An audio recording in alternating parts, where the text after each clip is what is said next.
Namaskara. Shri Gurubhyo Namaha Hari Om.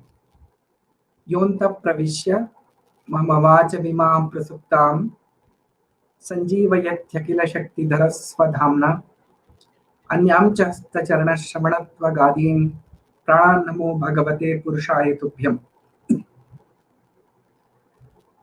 Good morning, good afternoon, good evening to all of you who are joining the Madhvacharya series of lectures.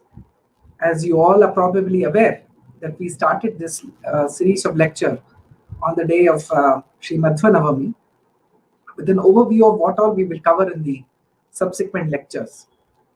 So in that series, this is the 5th lecture, but from a topical perspective, this is the 4th lecture. We started on a very interesting journey trying to understand Sri Madhvacharya's life, his contribution, his uniqueness. And what we covered was to get an overview of his life and works. And then we got into little more details about the 9 tenets of the Dvaitha philosophy that he has propagated. And how he looked at that from a totally different perspective, a perspective which was very radically different from what his predecessors had thought. Whether it was the Western form of philosophy or the Oriental form of philosophy till Sri Madhwacharya, the concept of dualism, that is, that the soul and the God, the Brahman, are indeed different, was something which was very, very new to the world. And he not just introduced the topic, but also proved repeatedly through the Sarvamoola Granthas that whatever he was saying was actually something that our scriptures always said. It was not something that was new at all. It was not something that had gone out of his imagination. But every part of Veda, every part of Mahabharata, every part of our scriptures always talks about dualism. That means the soul, that is all of us, and God are fundamentally different entities. And that is why, because he was stating the facts as they were, his philosophy is also known as Tattvavada. Now, what we would appreciate is that when somebody comes with a radical thought, he's obviously going to be opposed, it's going to be debated, it's going to be analyzed, of course, to a lot more granular level than ever before, simply because it will come under a lot more scrutiny, because the radical difference between dualism and every other form of philosophy was becoming very, very evident. So in order to continue this thought process, it was not enough that Sri Madhvacharya, who came in the 12th century and disappeared from the face of this earth, from Udupi, and went on to learn from Sri Vedavyasara. It is very important to realize that he, at that time, this concept and this idea need to be nurtured further. And that is where the relevance of the Shishya Parampara actually comes into play. So today what we're going to look at is his illustrious lineage of disciples who came after him. Some of them were there as his contemporaries, and the others who came after him, but who took up the cudgels and took the thought process forward so strongly that it continues even today. So today, in the agenda, if I may briefly say, is that we will start with the life and works of Sri Madhvacharya's contemporary disciples. And at the end of today's session, what we would like all of us to be able to do is to get the names and lives of the disciples who were his contemporaries, how unique they were. All of them were united by the philosophical tenets, but they were very different individuals and approached it in very, very different ways. And why did they believe in Sri Madhvacharya's basic tenets and his philosophy? Now, why is this critical? This is critical because when we see most of his disciples were taken in by his personality, by his thought process and the strong argumentation that he provided for them to realize and understand what he was actually saying and how it was indeed superior to every other form of philosophy that they had seen. So, this did not happen by force, it did not happen by some kind of coercion, but it happened because of a radical understanding and a thorough understanding of what our scriptures are actually talking about, and be able to marry those topics with the concepts of what we are experiencing in the real world. So therefore, this form of philosophy is something that grew over a period of time on those people. And Sri Madhvacharya started that fantastic journey in the 12th century. So when I think about the Shishya Parampara, what I see is that it has flown like the Ganges. Those of us who are familiar with how the Ganges flows in India, it starts with Gangotri and then it flows down the Himalayas into Rishikesh and then into Haridwar and into Varanasi and then so on. But the flow continues forever and ever. No matter what the weather is, no matter what the situation is, Ganga flows strong and never has a drought affected the Ganga. And the quality of that water is so of such crystalline quality and certified by the scientists even today that the quality of the Ganges is something that's unique and that keeps flowing uninterrupted. Sri Madhwacharya's philosophy can be compared to something like that because it remains as pure and as sublime as ever, despite the fact that it's been more than 8 centuries that he came into this world, and today it continues unabridged. So Shishya Parampara has something very, very unique, and we will see that uniqueness in the stories of his disciples. So, who are the people who were called his Shishya Param? Who are his disciples? There is a long list. I will not read the list because we'll be talking about each one of them. Now, I have colored some of them in blue. Those are the ones we're going to be covering today. And the ones in black are the people whom we will be covering in subsequent sessions. As you would see, the list is long.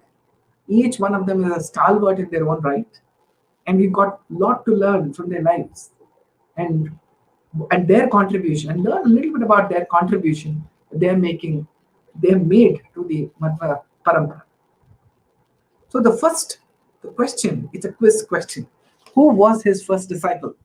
So his first disciple, many people who have studied Sumata Vijaya will know, and those of people who have heard stories about Sri Madhvacharya but probably not read Sumata Vijaya in detail will jump to the answer that his first disciple was Sri Padmanabha Tirtha. That's not factually correct. Chronologically speaking, it was Sri Satya Tirtha who was his first disciple. Now, who was Sri Satya Tirtha? Sri Satya Tirtha comes under the illustrious lineage of Achyuta Prekshacharya. Achyuta Prekshacharya was the guru of Sri Madhvacharya, someone who had propounded the Advaita philosophy and had founded a mutt in Udupi. At that time, as we know, the Lord Krishna's temple was not there in Udupi, but there was an Ananteshwara temple and there was a Chandramauleshwara temple there, which stand strong even today. And next to that is a matha called Bhandaragiri Matha. And Achyuta Prekshacharya was the presiding seer at that time of that particular matha, or the Pitadipati as we call it. And Sri Satya Tirtha came in that lineage. And he was absolutely taken in by Sri Madhvacharya's personality. So much so that he followed Madhvacharya wherever he went. So his first disciple was Sri Satya Tirtha. And the uniqueness about Sri Satya Tirtha was he accompanied Madhvacharya on his first visit to Badrikashrama. Going to Badrikashrama meant that you have to travel almost the length and breadth of the entire country. And he went along with him. And he went behind him wherever he went, so much so that when he reached Badrikashrama and he wanted to go to Uttara Badri, Madhvacharya wanted to visit Sri Vedavyasa. a place which was absolutely meant for only him to meet Shiveda Vyasa. It's a Rahasya Jaga. It's a place which is shrouded with a bit of secrecy and mystique around it. And only Madhvacharya was permitted to go into that place. Those of you who have visited Badri would have observed the fact that that place is indeed very durgama, or it's very difficult to get to that place. It's full of a very, very thick forest even today. So you can imagine how it was in the 12th century. So Madhvacharya, when he went there, Satyatirtha tried to follow him. Not because he had just a blind curiosity about what was happening there, but he was taken in so much by Sri Madhvacharya's personality and had the unique opportunity to listen to some specific suktas of the Rig Veda directly from Sri Madhvacharya. So he was absolutely convinced that Sri Madhvacharya was indeed a guru of a different timber, and he had something to explain to the world which no other school of philosophy could have probably even attempted. So he was absolutely in love with his guru, you can say, out of complete respect. He followed him. Sri Madhvacharya, of course, signaled to him that you cannot come behind me, and please go back to what is now called Ananta Madha. And when Satyatirtha did not listen to him, Madhvacharya then began his unique walk, which was not one step at a time, it was not two steps at a time, but he started jumping from one hilltop to the other hilltop, proving yet again that he was indeed Hanuman. And Satyatirtha just could not keep pace, Sri Madhvacharya, and he came back to Ananta Madha.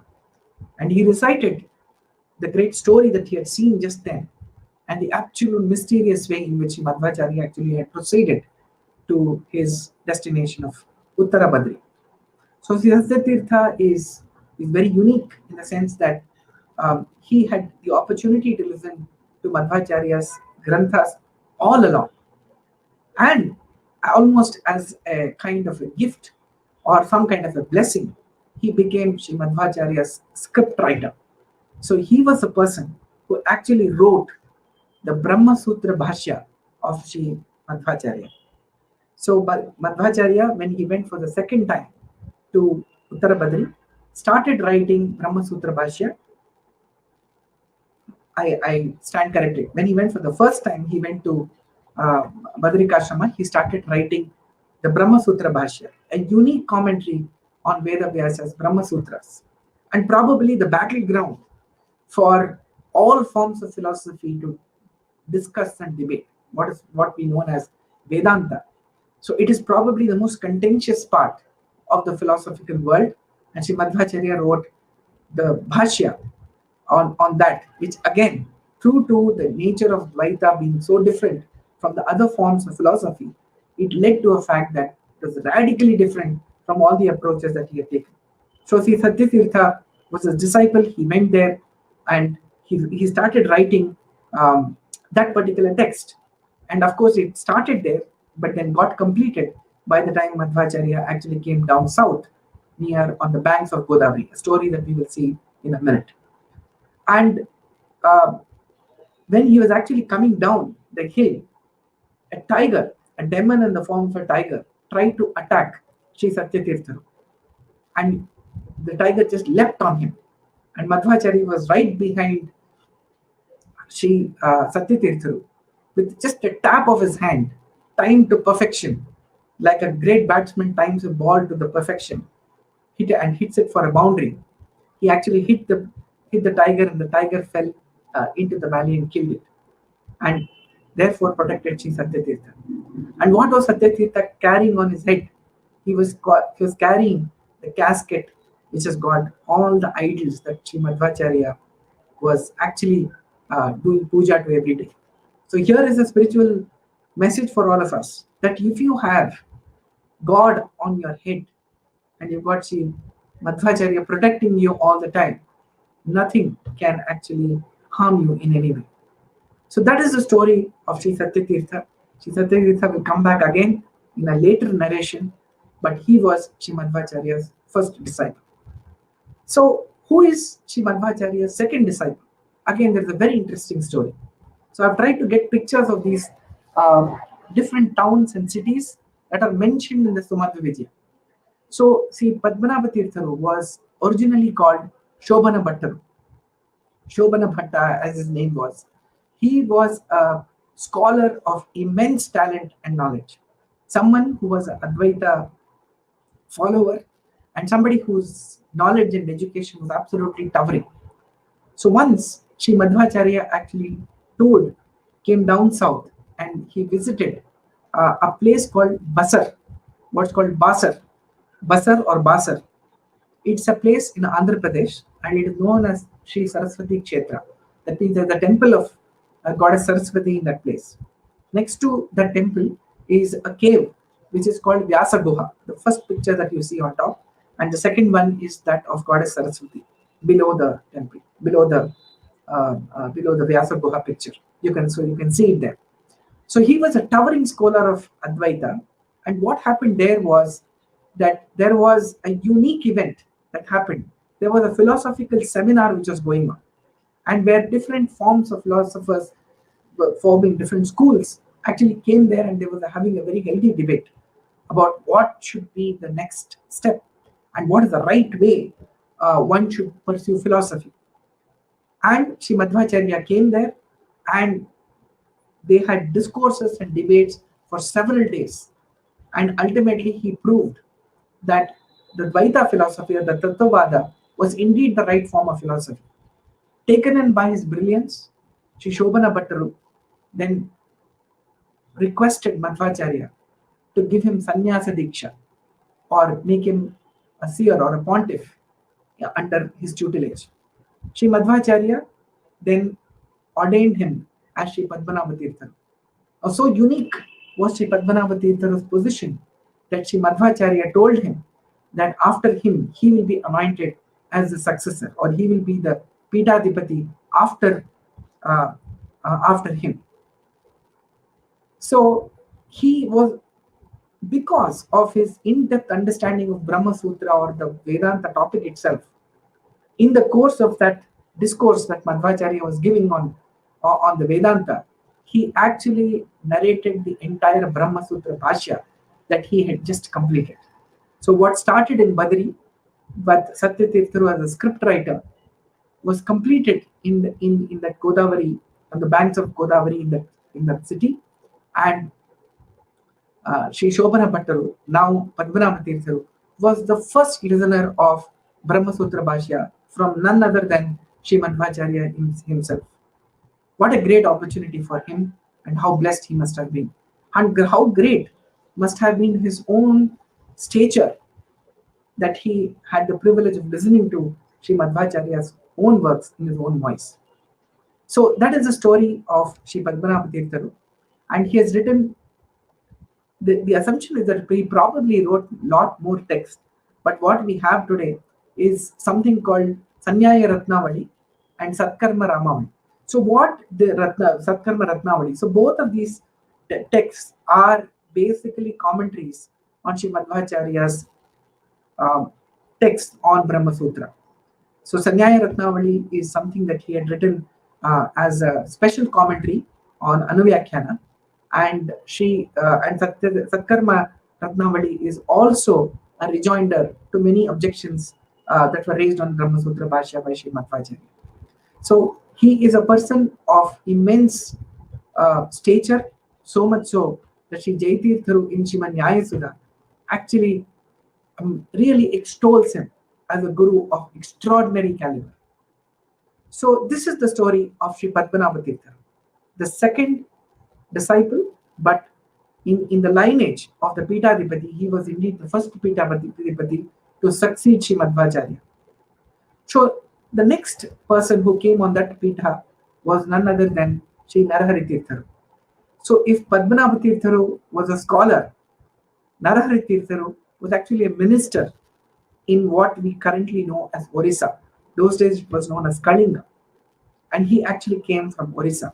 Again, someone who had actually followed the Advaita philosophy.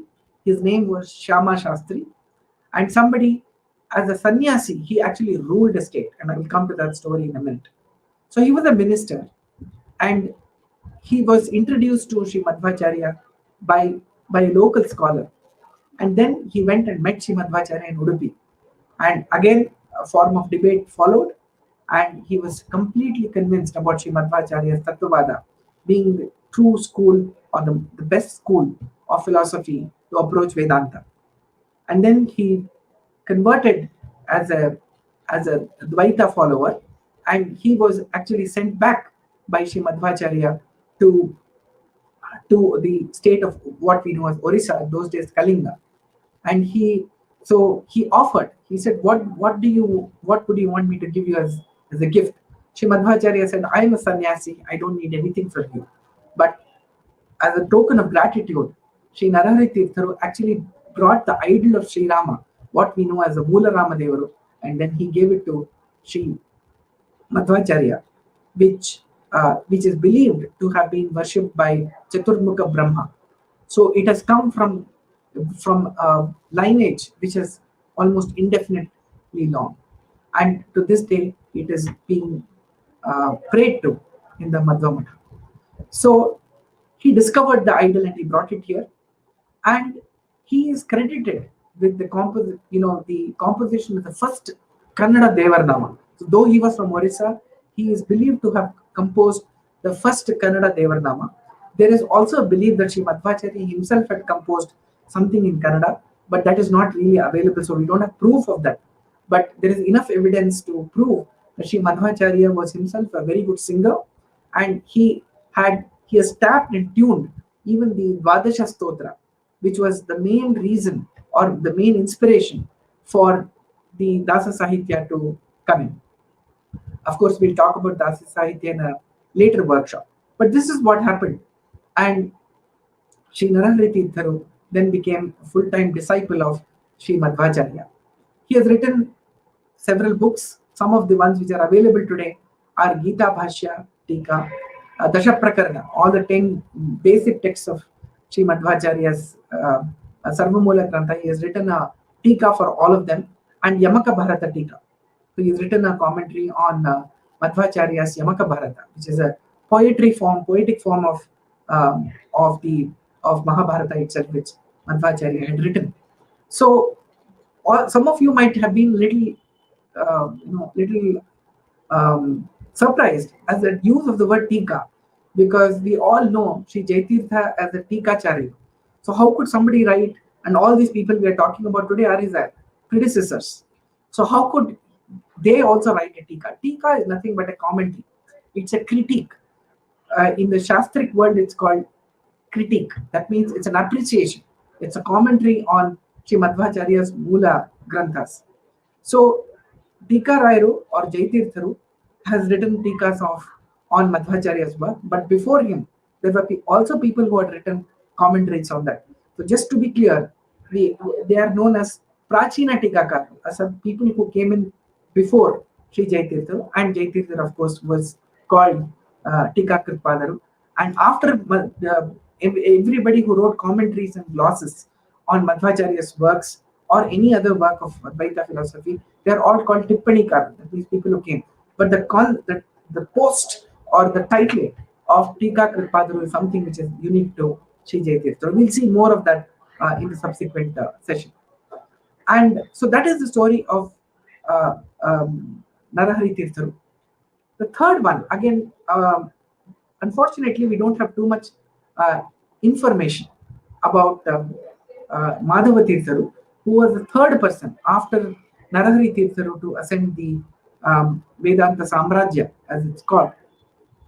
So formally, he was known as Sri Vishnu Shastri, someone who was again in the northern part of Karnataka. Again, a debate with Madhvacharya followed and was taken in by the argumentation, and he converted into following the Dvaita philosophy. And blesses, it is said that there was once when Sri Madhava Tirtharu was actually performing the puja, Madhvacharya himself came and offered the puja on behalf of his disciple. And nobody else could see it, but Sri Madhava Tirtharu saw it, and he felt completely blessed. And he shared that incident with everybody because they could not see Madhvacharya. They were wondering why Sri Madhava Tirtharu had stopped the puja and moved aside, and instead was letting somebody else do the puja, and when he narrated the whole incident, they were absolutely thrilled. So that is the story of Sri Madhava Tirtharu. His Vrindavana is in Manur, in the northern part of Karnataka, and one of the Mritika Vrindavana is on in a place called Tambihalli, which is on the way from Bangalore to Mudbagi, and on the way to Tirupati. So there's a beautiful matha there, small one, and it has got the Mritika Vrindavana of Sri Madhava Tirtharu. There is a there's supposed to have been a very beautiful text written by him called Trayartha Manjari. Trayartha, as we know, means Veda. So he has written the commentary to 3 Vedas. And unfortunately, that book is not available today. We seem to have lost it. And there is some unconfirmed information that this text is indeed part of a German library today. And we are currently making attempts to get that text back to India, at least a copy of the text back to India, to see exactly what was Sri Madhava Tirtha's treatment of the Vedas. So again, Sri Madhava Tirtharu as the 3rd disciple of Sri Madhvacharya. The next in that lineage was Sri Vishnu Tirtha. Now, we'll come to Akshobhya Tirtha, and I will tell you why I have taken Vishnu Tirtha. We are following the chronology now. Sri Vishnu Tirtha is the brother or the Purvashrama brother of Sri Madhvacharya. Madhvacharya's parents, Madhyagaya Bhatru and Satyavati, were staying in the Pajaka Kshetra that we saw in the earlier sessions. And after their demise, or the Vaikuntha Yatre, Sri Vishnu Tirtha, who was then a Grihastha, requested Sri Madhvacharya to anoint him as a sannyasi, and he wanted to take up the studies of the scriptures in greater detail than what he was already doing. Already a great scholar, a person who was known for his detachment and vairagya and gnana and bhakti towards Madhvacharya and towards Lord Narayana. So Madhvacharya at that time says that please wait for a few months and then we will look at a good time for this to be done. Sri Vishnu Tirtha goes inside the Pajaka Kshetra and locks himself up and sits on complete meditation and praying to God that he gets an opportunity to be a sannyasi very soon. And Madhvacharya then comes in and ordains him a sannyasi after a few months. So while we wonder why did he have to wait, is that was the time, the Chaturmasya, or the four months in the Hindu calendar actually come, where they were certain auspicious ceremonies and events should not be performed, and Sannyasa Diksha is of course a very special occasion. So he had to wait for the Chaturmasya to end, and then he ordained Vishnu Tirtha as a sannyasi. So again he recites. So after serving Sri Madhvacharya, writing several texts as commentary to Madhvacharya Sarvamula Grantha, then proceeded towards what is today called the Kukke Subramanya. So Kukke Subramanya was an Advaita Kshetra, or Kshetra which is controlled by people who followed the Advaita form of philosophy. Sri Madhvacharya went there and was there during the Chaturmasya of the next year, and he won the debate. And what the prize was that anybody who wins the debate owns the entire hill, the Kukke Subramanya hill, and people who lose have to leave that place once and for all. And Sri Madhvacharya won that debate, and the whole hill even today belongs to the Kukke Subramanya Matha. So that is where Sri Vishnu Tirtha actually went. And there is, as you can see, the picture that is of the Pajaka Kshetra, the older picture. Now it has changed completely. We've already seen that picture in some of the earlier sessions. Below that is that of Kukke Subramanya. That's the temple, the Kukke Subramanya temple. And behind that, you will see a very thick forest, a green forest. That forest is on the top of a hill called Kumara Parvata. It's a few kilometers away from Kukke Subramanya, but the range of that hill actually starts over there. There is a beautiful river called Kumara Dhara, which actually flows right behind the temple, between the temple and the hill. And it's, I think, one of the most serene places, which has got crystalline water flowing in even today. And that is the hill where it is believed that Sri Vishnu Tirtharu actually lives even today. So he's not dead and he doesn't have a Vrindavana. So if somebody asks you in a quiz program, where is the Vrindavana of Sri Vishnu Tirtha, please understand the trick question. So the role that Sri Vishnu Tirtha has in the lineage was that after several centuries, when Madhvacharya philosophy itself starts to weaken because of the fact that there are not enough people to propagate it, then Vishnu Tirtha will will come back from the hill and restore the Madhva philosophy. That's the belief. And today, even to this day, when people visit Kukke Subramanya, they are told by many people that they have indeed seen a sannyasi walking on the top of the hill. So Vishnu Tirtharu is very much present, like Sri Madhvacharya, even today. So and he has a disciple. He has a disciple called Sri Aniruddha Tirtha. The Vrindavana that you see there in the last picture below is that of Sri Aniruddha Tirtha. Now, what is the significance? Is that it is believed to be the oldest Vrindavana after Sri Padmanabha Tirtha's Vrindavana, which is in Nava Vrindavana area. This is believed to be the next one. So if you go and visit these Vrindavanas, you will see that they're indeed very old. Just one look at it will convince you that they are very, very old structures. And please do visit Subramanya, Kukke Subramanya in your next visit to India, because it's a very, very beautiful place. It's very, very serene, and there is a beautiful Shiva temple called Someshwara temple. Please do visit the temple and the set of number of Vrindavanas of the different pontiffs in the Subramanya Matha. A beautiful, very, very serene place where the river Kumaradhara actually comes and touches the banks and then takes almost like a 90-degree turn and goes away and then joins the Netravati river. Any place where the river comes and takes a detour, which is a sharp detour, is called a kshetra. It's a very nice place and you must visit it during your next visit. So that is the little bit about Sri Vishnu Tirtha. Sumadviji, of course, mentions a lot more in detail, but for the flow of the parampara, these are the highlights. Then came Akshobhya Tirtha. Again, someone who, his name is his Purvashrama name, or before he became a pontiff, he was called Sri Govinda Shastri. Someone who again followed the Advaita school of philosophy. And though he came from a family of chieftains, or people who were basically who are called Palegaras. Palegaras are people who are not kings, but people who are chieftains, people who had small kingdoms, but were warriors. And then he came from that family.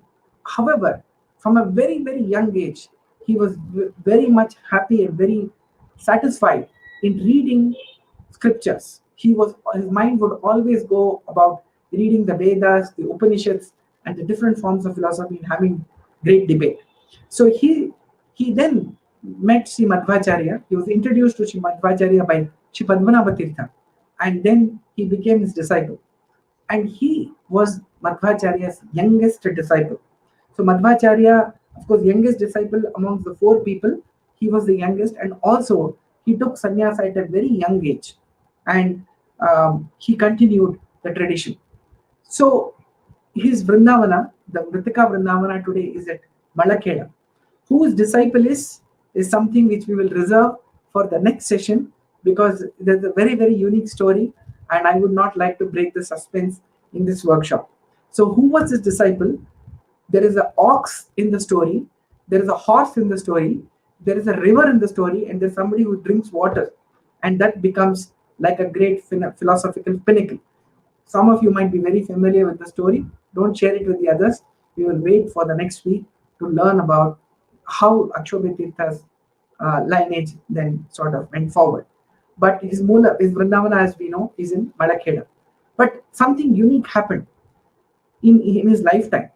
He actually visited Mulabagal, a place which is somewhere between Bangalore and Tirupati. So if you are going to visiting Tirupati from Bangalore, you will pass by Kolar, and then on the outskirts of the Kolar city, you find Mulabagal.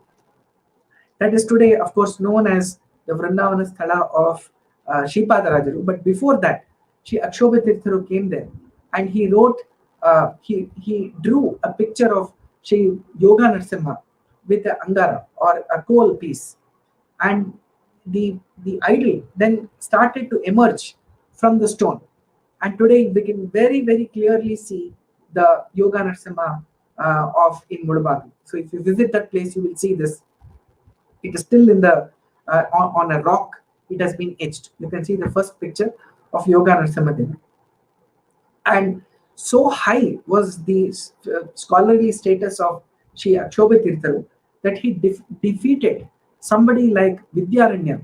Vidyaranyaru is one of the greatest scholars of the Advaita sect at that time, and he came in for a debate about the whole philosophical text, and Akshobhatirtharu and Sri Vidyaranyaru had a debate, and finally Akshobhatirtha defeated him in that debate, and almost like an award, the Vedanta Dikshitar, who was again a person of the Visishtadvaita Parampara, it was the whole argumentation was presented in front of him and said, they asked him a question about who was actually right, and then Vedanta Dikshitaru then announces that the winner of that debate is indeed Akshobhatirtha.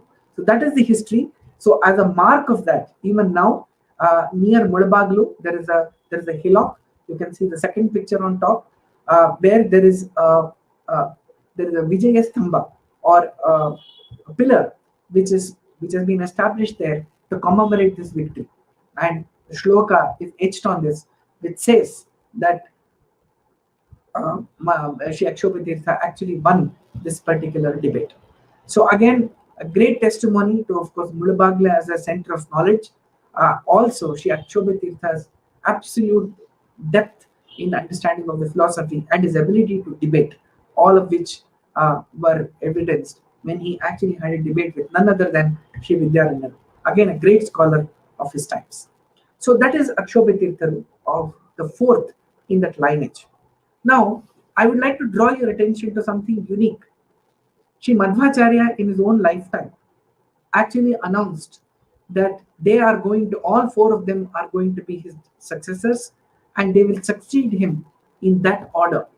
Again, something which is absolutely divine. How could he predict something about who will actually succeed him and in which order? But he knew, and he had ordered that in that order. So it is very clear that after Padmanabha Tirtharu, it will be Narahari Tirtharu, Madhava Tirtharu, and then Akshobha Tirtharu.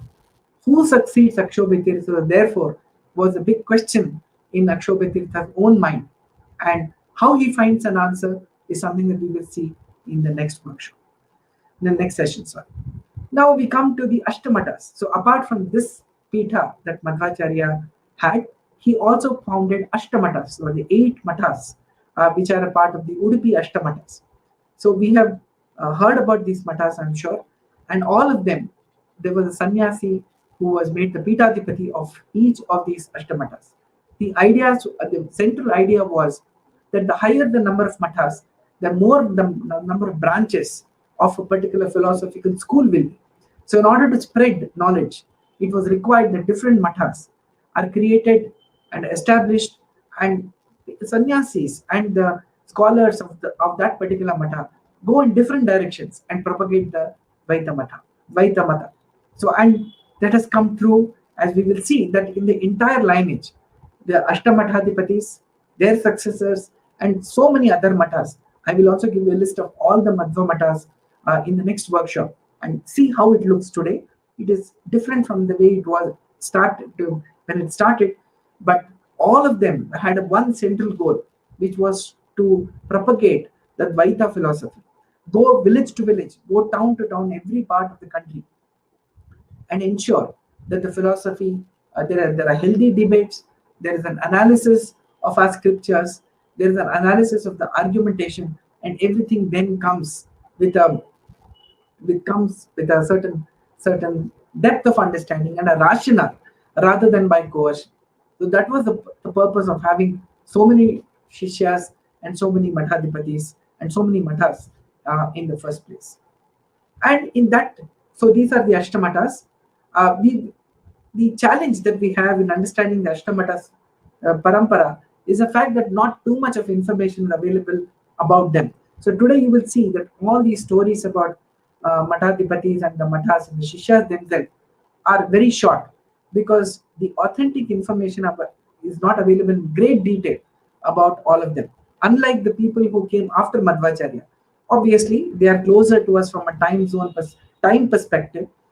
They are closer to us to the 21st century than they were before that, and their lives have been very accurately documented, unlike the lives of the people before them. But one exception to that is Sri Trivikrama Panditacharya. Sri Trivikrama Panditacharya, these are the samadhis of Trivikrama Panditacharya and Narayana Panditacharya. So Trivikrama Panditacharya was again somebody who hailed from something called the Likucha family. So Likucha family is known for their scholastic abilities, and his father was Subramanya Panditacharya, and he had a brother called Shankara Panditacharya. We go into this story a little more in detail, because many parts of Madhvacharya's life and Trivikrama Panditacharya mesh here, and there is a lot more detail available. Now, one reason of this detail being available is because a lot of these stories and anecdotes are available in Sri Sumad Vijaya, which was written by Sri Narayana Panditacharya. Therefore, and Trivikrama Panditacharya is his father. So he explains a lot more about his father, about whom he obviously knew much more, and he has documented that fairly accurately. So Sri Trivikrama Panditacharya was born to Shankara Panditacharya and his wife. And the tragedy of the family at that time was that they had many children before Sri Narayana Panditacharya, but all of them used to die the moment they were born. So his mother then went to the temple and Harihara temple. She prayed to both Hari, that is Lord Vishnu, and Hara, that is Lord Shiva, and prayed them that they have children who are able to survive. It was very common in those days for children to die at birth because of so many factors. Medical facilities, etc., were not as advanced as they are today. So this was a common complaint in those days, and they were unfortunate victims. So both the gods answered their prayers, and Shankara Panditacharya and his wife were blessed with. I'm sorry, Subramanya Panditacharya and his wife were blessed with two children. The first one was called Shankara Panditacharya, and his younger brother was called Trivikrama Panditacharya. In some stories, it is mentioned that Trivikrama Panditacharya was the elder one, and Shankara Panditacharya was the younger one. Um, we have we have no authentic way of proving who was born first, but that's a minor detail, and that doesn't actually affect the story or what happened after that. So he was a prodigious poet and scholar. He was born at and in a family which had the title Panditacharya. So you can imagine everybody in that family was actually called Panditacharya. So we know Subramanya Panditacharya, then we know Trivikrama Panditacharya, then his brother Shankara Panditacharya, and his son Narayana Panditacharya. And Narayana Panditacharya's son was called Vamana Panditacharya, who's written very detailed commentaries on the Upanishads. But the family itself was an extremely learned, extremely scholarly family, and the Panditacharya, the title Panditacharya, had become almost their surname because of their scholastic abilities. So when he was a very young boy, he has there was a very strange incident. So at home they were all having food, and clearly the family was poor. They could barely afford 2 square meals a day. And at that time, a beggar came from somewhere and was seeking some food. And Trivikrama Panditacharya, a small boy, could not was trying to tell him that they do not have enough food to feed him. So he composed a short 2-line poetry to respond to him. He says, Eka Kshapanaka Shaka Harta, Bahavak Kshapanaka Shaka Danaha, Yatra Kshapanaka Bahushaka Dada, Tatra Kshapanaka Shaka Shaka. So it's a very unique way of responding. Eka Kshapanaka Shaka Harta, Bahavak Kshapanaka Shaka Danaha, Yatra kshapanamka bahushakha data, tatra kshapanaka shaka shaka.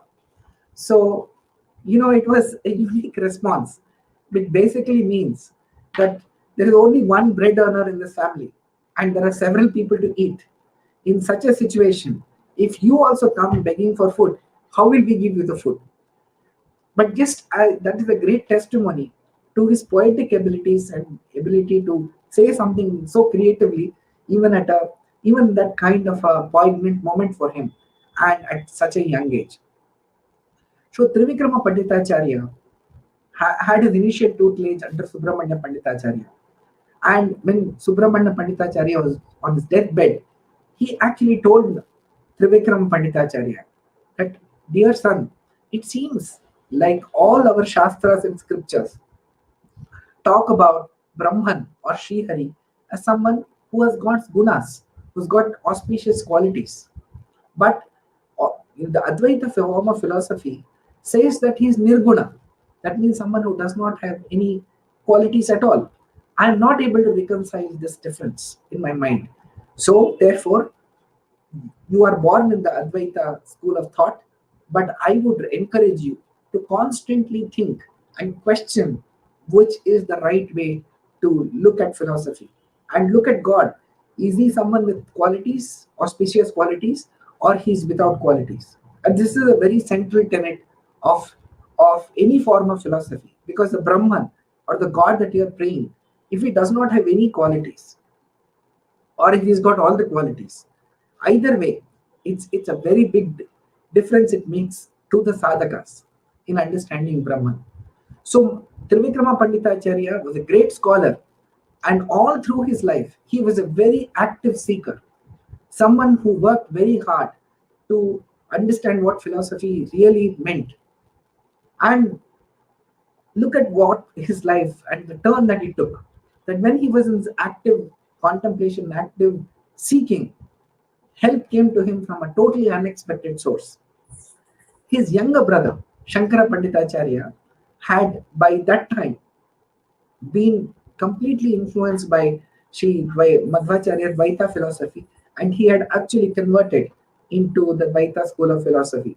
And not only was he a follower of Madhva philosophy, he was also Sri Madhvacharya's bookkeeper, or someone as a librarian, as they call it, not a bookkeeper, but a librarian. He had stocked all the granthas that Sri Madhvacharya had written, and several granthas that Sri Madhvacharya had collected from every part of the world. And imagine both Trivikrama Panditacharya and Shankara Panditacharya who used to live in the same house, and both following totally opposing schools of philosophy. Can you imagine how uncomfortable or how odd it must have been for both of them? But Sri Trivikrama Panditacharya was very interested to see what Sri Madhvacharya had actually written. But again, he had some hesitation to go and ask his brother for those books, because he would say, okay, if I ask him, then probably he will think that I'm getting influenced by Madhvacharya. So he would actually wait for his younger brother to go to sleep, and then after he slept, he would go and read those books and quickly read them before he woke up.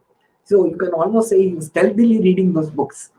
But as luck would have it, his brother would not sleep till early hours of the morning. He would be studying those texts throughout the night and sleep very late. So he had to virtually wait till then and read in the short interval of time that he got.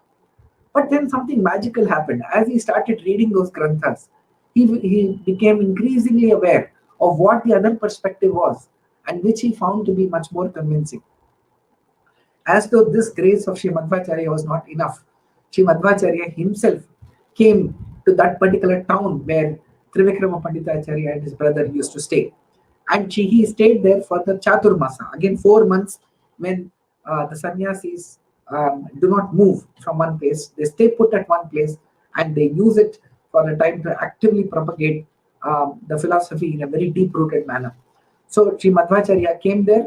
Now Trivikrama Panditacharya got an opportunity of his lifetime to actually have a debate with Sri Madhvacharya.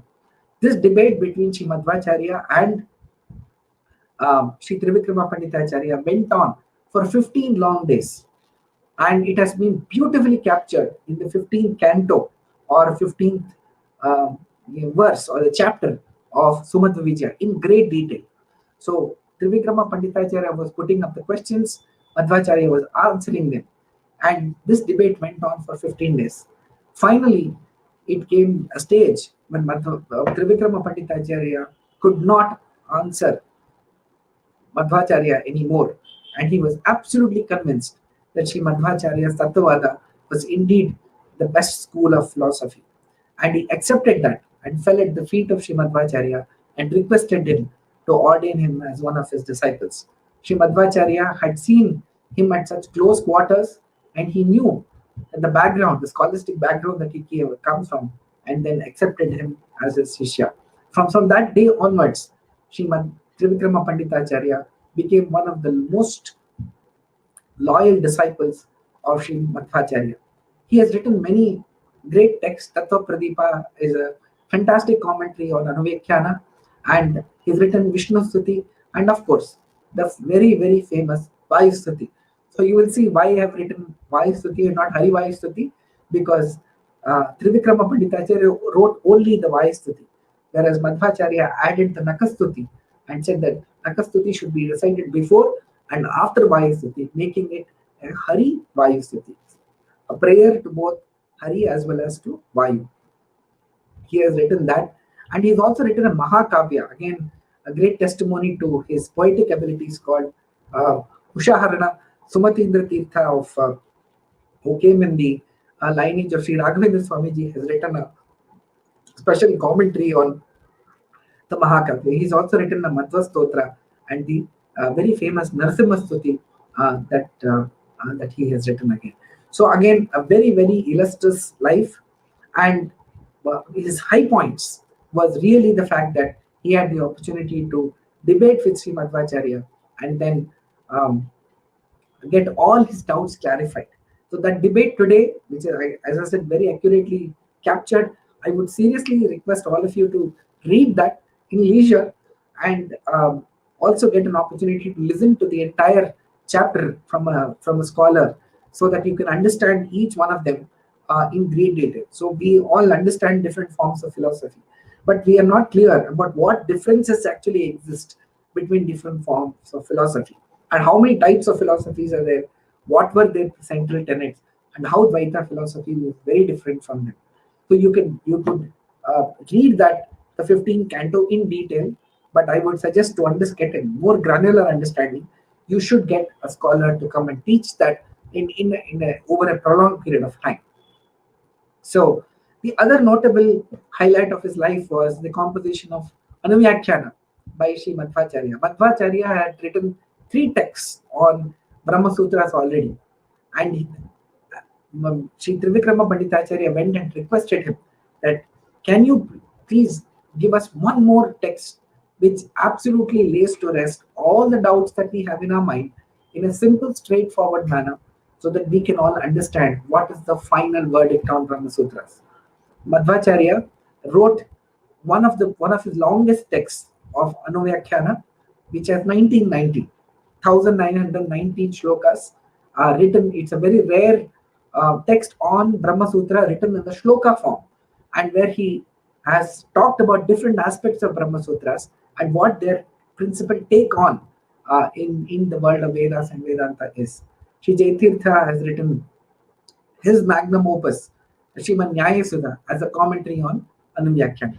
So when Trivikrama Panditacharya requested Madhvacharya, Madhvacharya wrote that text in record period of time. As I said, it's got 1919 shlokas, and he wrote it with 4 of his disciples writing concurrently, and he dictated that in a very, very spontaneous manner, and within a very, very short period of few days, he actually completed it. And one day when Trivikrama Panditacharya actually came to accept the Tirtha from Sri Madhvacharya, Madhvacharya put into his hands the magnum opus of Anuvyakhyana. Stunned, Trivikrama Panditacharya was not only taken in with fantastic points of debate that he had in his mind, but at the same time was also surprised at how fast Sri Madhvacharya had actually written this. So that is Trivikrama Panditacharya. Now, unfortunately, we are running short of time. We will not be able to cover the life and works of Sri Narayana Panditacharya, whom we will definitely take up in the next sessions. So we started our story today with the story of Ganga, and the flow goes on and on and on for centuries, decades, day in and day out, irrespective of the weather, irrespective of every other obstacle which comes in the way. The Ganga just keeps on moving. The Dvaita philosophy has grown over the years, and that's the beauty of Gnana. You look at and compare it with the wealth, the worldly wealth. Let us say somebody has 100 rupees. Somebody comes, takes that 100 rupees and goes away. There is nothing left. But that look at the world of knowledge. Every time somebody comes and takes away the wealth, what do? The wealth of knowledge, they create more knowledge. So what happened? Madhvacharya created the Sarvamoola Granthas. Jaitirtha came there and he looted that world of knowledge. He took away everything. But what happened? What did we get in the process? We got the Madhvacharya's Granthas remain intact. On top of that, we have the Jaitirtha's Tika Granthas. So the world of knowledge only expanded. And that's the unique thing about knowledge. The more we dig in and the more we loot that knowledge, if I may say, the world of knowledge actually keeps growing. And that is the parampara of Sri Madhvacharya, which continues even today in the form of several organizations, several scholars, several Peethadipatis actively working towards propagating it. And the Kalpavruksha, Madhakalpavruksha activity itself is one such example of how the Dvaita philosophy keeps flowing endlessly even today, like the Ganges, and as it enters the Bay of Bengal near in the city of in the state of West Bengal, and keeps going on and on. So this is the background of the Shishya Parampara. We have covered a very small part of it. Lot more needs to be covered in the subsequent session, which we will have next week, where we are going to be covering the life and works of people who came after Sri Madhvacharya, who were disciples, and we will start with Jaitirtha and Vyasarajaru, and then Shripadarajaru, Vadarajaru, Ragottama Tirtharu, Raghavendra Swami, and so on. And we will also have a session on Haridasa Sahitya at a later date. They are also people who have made a tremendous contribution to the spread of Dasa Sahitya, of Madhvacharya's philosophy. So I will take a pause here and see if there are any questions and answers. I see. What is the significance of the title Tirtha? So Tirtha actually means it's a special title given to people who are sannyasis. They are given this title called Tirtha just to identify themselves as people who are sannyasis. Tirtha, of course, has many meanings, like many other words in Sanskrit. Tirtha actually means water, a water body, and it is made to connote someone who symbolizes knowledge. Tirtha also means an ocean. So someone who is an ocean of knowledge and bhakti is given the special title called Tirtha. So Ananda Tirtha, Jai Tirtha, Vyasa Tirtha, Vadaraja Tirtha, and so on. There is an interesting story. You would have heard the name Raghavendra Swami. We don't say Raghavendra Tirtha. And there is a very interesting story which I will come to in the next session that we will have. How and why did some scriptures go to other countries? Okay, so I think what has happened is that if you see the timeline of the Madhva Parampara, it also coincides with the Mughal invasion of India. At that time, many texts were stolen away from India. They were attacked, and because of this attack and constant relocation of people, lot of texts have got missed. So it is very difficult to say how this particular text, I think you are referring to Trayartha Manjari being available in Germany, they were taken in and smuggled out of the country.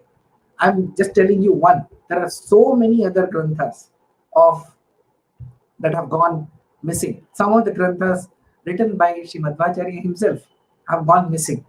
So that is a big misfortune for all of us, that these granthas have gone away. How they went, it is probably because of invasion by the Mughals and several other people who came into India and took away a lot of precious things. And the greatest treasures that we had was our understanding of the scriptures. All the many important texts to do with understanding of the scriptures, the body of knowledge, etc., were lost during that period. I personally visited um, the university in Frankfurt, where they have shown me a book which looks like the Trayartha Manjari, but we are not sure about it. We are working toward with the university to get that book to India, and if that happens, it will be a great moment for us, because Trayartha Manjari is an interpretation of the Vedas, and Madhava Tirtha, who had the privilege of studying the Shastra under Sri Madhvacharya, and his take on that would be something which is absolutely unique. What impact did it have on people who were not Hindus, presuming they were not? So, so the question about Hindus and non-Hindus did not arise at that time, because it was all considered to be a part of the Aryan tradition. And Sanskrit as a language was something that was known and was studied by many other parts of the world, not just in India. Of course, as a special language for them, it was always a foreign language. Even today, the University of Frankfurt has got hundreds of people who are studying Sanskrit as a language, because they've realized that studying Sanskrit and understanding that is a very important part of understanding one part of Oriental philosophy, which is Hinduism. So, what impact did it have is very difficult to say, but clearly, I think they got to understand a new form of philosophy which is emerging from India. So, if you go and visit many foreign universities, they have a department of philosophy where a very prominent place is given to Indian philosophy, and um, the Dvaita from texts are found in some of them, but not adequate, I would say, because a lot of the study of Hinduism itself is coming from Advaita. That is slowly changing, but there's a lot more work to be done in terms of showcasing that there's another perspective on the philosophy, which is the Advaita philosophy. Did the debate happen only with Advaita, or Visishtadvaita was also in place? Yes, Visishtadvaita was also already there in place. And there is evidence of every form of philosophy getting discussed.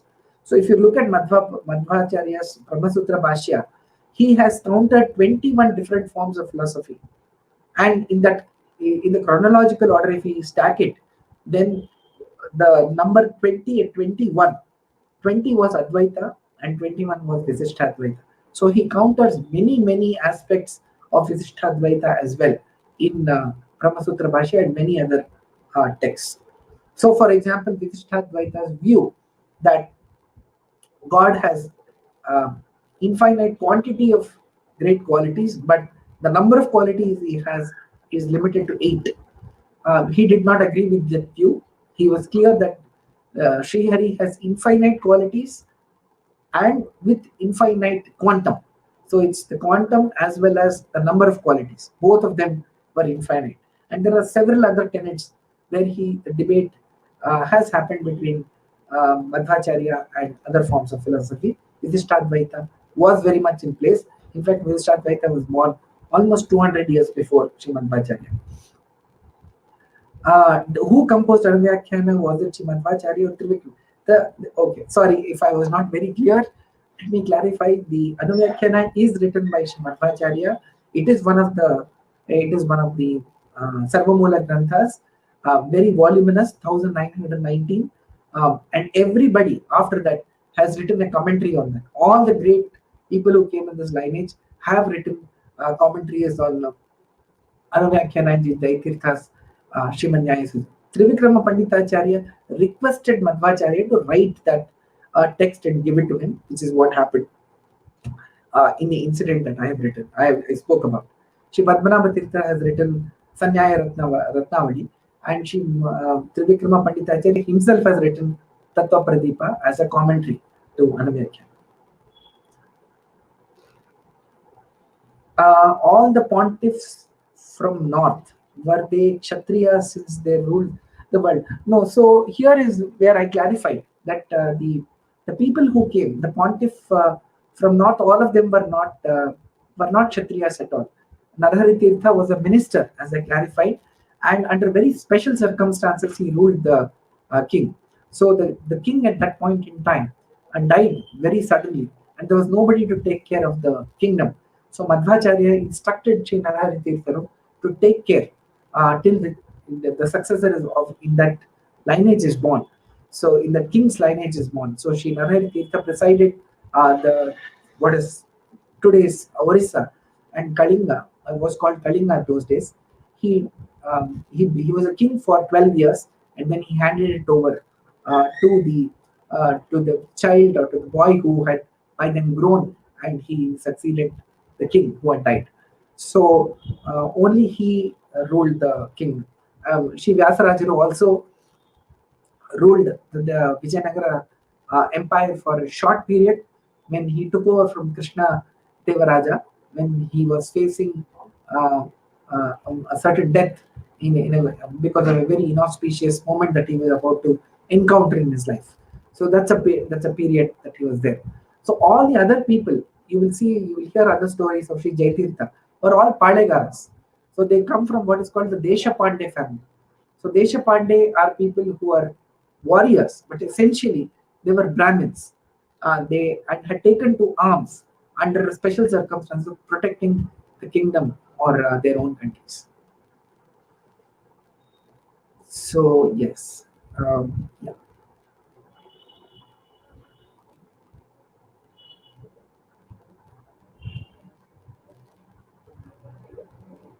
Thank you so much for being a part. If there are no further questions, I'd like to close today's session with a big thank you to all of you. I hope you people got some kind of an overview about Sri Madhvacharya's Shishya Parampara. But as I said, the next session promises to be very, very interesting again, because we have a lot more details available of the people who succeeded from there on. There have been very, very specific texts written only as their biographies. So we have great amount of detail that we will talk about in the next workshop. So the next session is going to be on the 28th of March, where we will see the second part of the Shishya Parampara.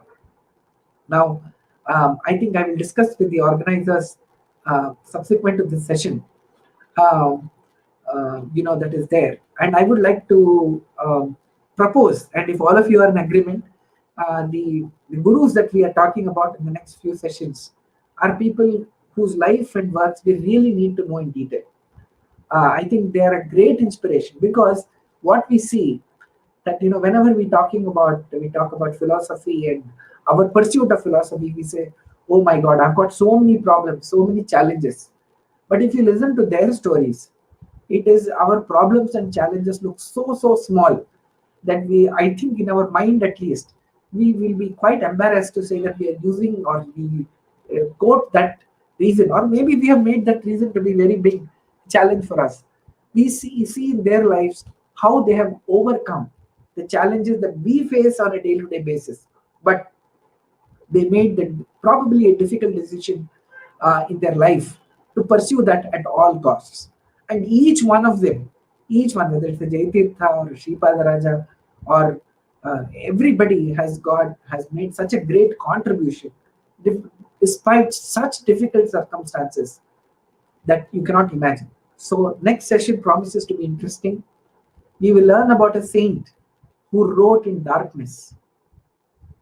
We will learn about a saint who was ordained a Swami or Pitadipati at the young age of 7 years. We will learn about another saint who was an advisor to one of the greatest empires in India. We will hear about someone whose poetry or whose poem was adjudged the best poetry in the world or the best poem in the world. And we will hear about saints who are known as master of simplification. So I will let you do a matching of whom I'm referring to, and we will meet you in the next session. Thank you so much.